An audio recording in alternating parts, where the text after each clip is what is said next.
Yo, what's going on? This is Bizzy Bone from Bone Thugs and Harmony, and you checking out NandoLeaks.com.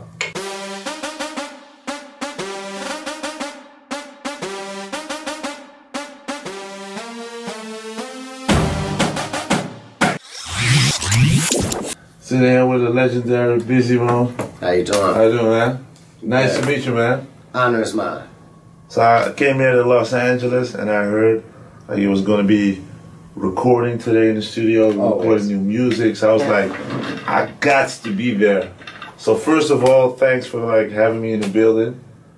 23 years in the industry. Plus, 23 years plus in the industry. Wow. Doing a lot of stuff, yeah. A lot of stuff for quite a long time, you know. We was in talent shows when we were kids, when we were real young. We were real focused when we were kids, too. That's how we made it real young. Yeah. So could you like recall the first time you had that big hit and everybody knew who Bone Thugs were? Could you like go back to that time, like you guys were struggling in the beginning, all of a sudden you guys became big. How was that transition? Well, we did some local stuff, and we were big in the city because of some stuff that we did with the local record label. And then when we went out to Los Angeles, it just took off. We first hit out in Arizona first, mostly, because we were rocking with Easy, and it just took off. After it took off, like Easy passed, so yeah, everybody was fighting over his estate and stuff like that. So like when we first made it, we still had to like go through a little struggle and so on after Easy had passed away, because everybody was fighting over his motherfucking money, yeah, and trying to get his bread and shit and take his paper. So anyway, we got to really experience the full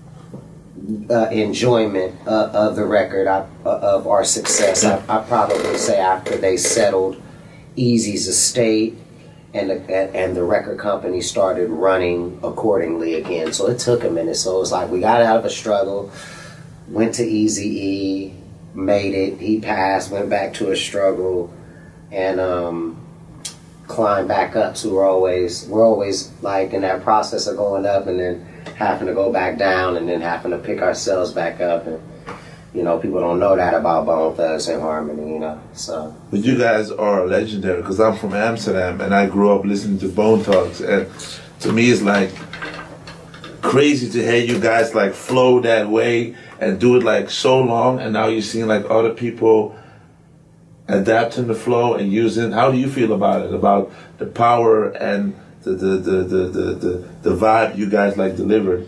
I think it's still unsung. I think it's still something that's the best kept secret. I think that people overseas know it more because they see it for what it is. Out here in the States, it's more of a commodity, so they don't want to admit it as fast. They want to, you know, sweep that part under the rug, and that's a good thing, you know, because you know, deep down, you know, you did something really cool, but it takes like mostly, you know, the people from, you know, overseas that see it, and it's like, you know, it's like looking at the obvious, but because it's so marketable, nobody wants to admit. It's sometimes like frustrating that you know that you guys are like the forefathers of a new genre and like literally brought a new sound, and in your own country that is not being embraced the way it's supposed to be embraced. I look at it like it's really obvious. It's just like a commonality that it's like hearing a big loud booming voice and then acting like you don't see it. Yeah. You know, so to me, I live in a realistic world with realistic feelings. So I can't live like that. But, you know, I guess, I mean, that's a cool blanket. Yeah. It lets me understand the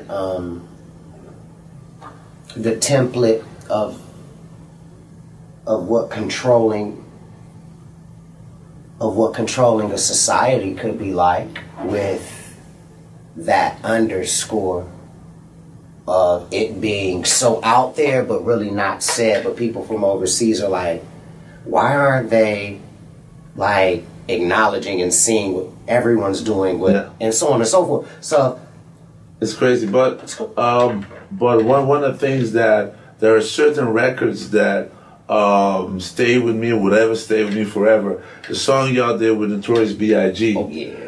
Tell me about it. How did that song come about? Because that's off of the top hip hop to the next level. That's Diddy. That's Puff, a good friend of mine, Mr. Combs. He put that together. You know, he really knew how to put together a hit.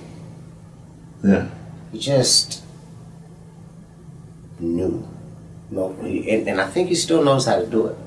And then with Biggie was a lyricist, you know, from a long time ago. He's a battle rapper by himself. All by himself, of course. Yeah, and what he did with it was crazy. You heard what we did. We had a really good time in the studio. Everybody was around.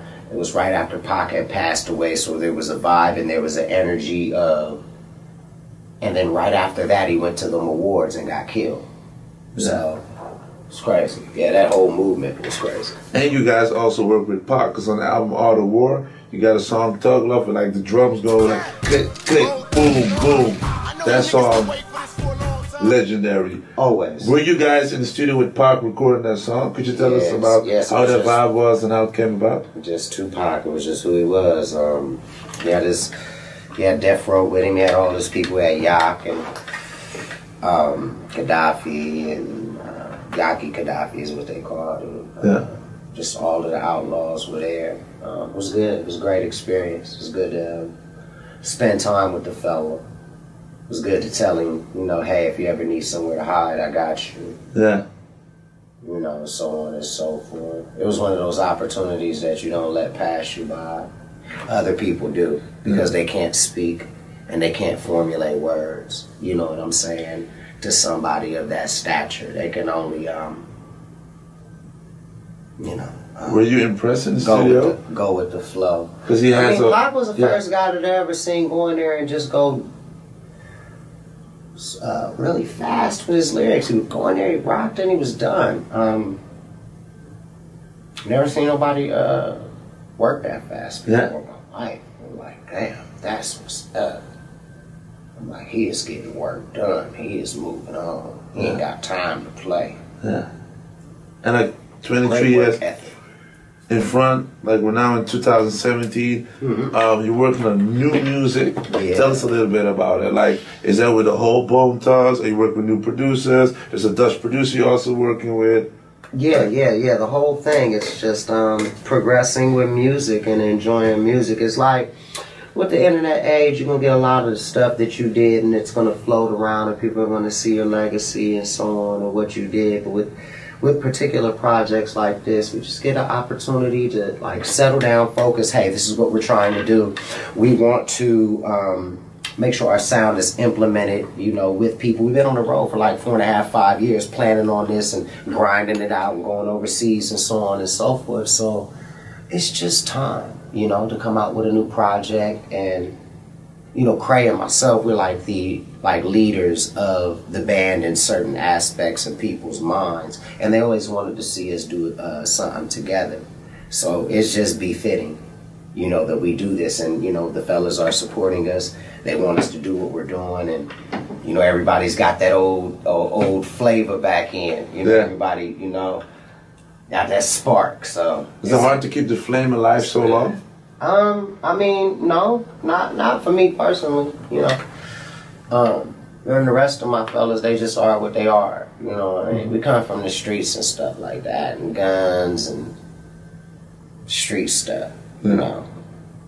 Sometimes that'll overwhelm your artistic creativity, and you just become what you are.